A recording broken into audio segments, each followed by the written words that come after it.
I'm really excited about the Games next year. The Games themselves will be brilliant, but actually it's what we can do after the Games in terms of legacy. The Paralympics can be strong enough in its own right, and it fits really well where it is. It doesn't need to be a second-class Olympics. It's the Paralympics. I think already there's been huge interest in the tickets, you know, 1.14 million tickets sold is amazing, because I don't think there's any games that are sold that many. There's games that are giving away that many tickets. I think the disadvantage is that it becomes all about Oscar. You know, some of the research that was done that showed that he didn't have an advantage.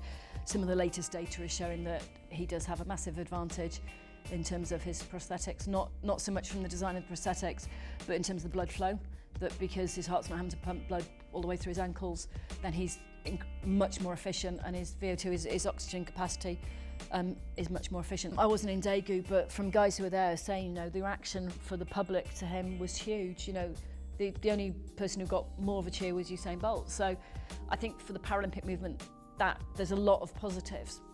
So my kind of view is that while Oscar is significantly further ahead in the 400 than any of the other guys, if he wants to run the Olympics and he qualifies for the 400, actually his event shouldn't be at the Paralympics. I think the Olympics is a big deal. It's huge. And I think, you know, there are some athletes who mistakenly take drugs, but I think for an awful lot it's a conscious choice to cheat. In everything outside sport, once you've served your sentence, then, you know, you start from scratch again. And actually, I would wholeheartedly defend that in everything outside sport. No, the athletics squad's really strong. You know, Beijing was pretty tough because the athletics team only won 2 goals.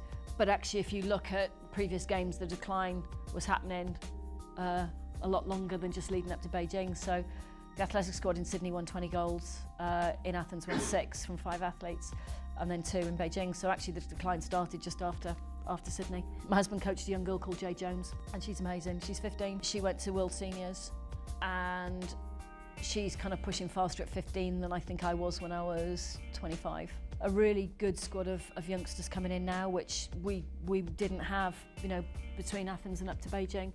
And I think their home games as well, kind of, it's really motivating.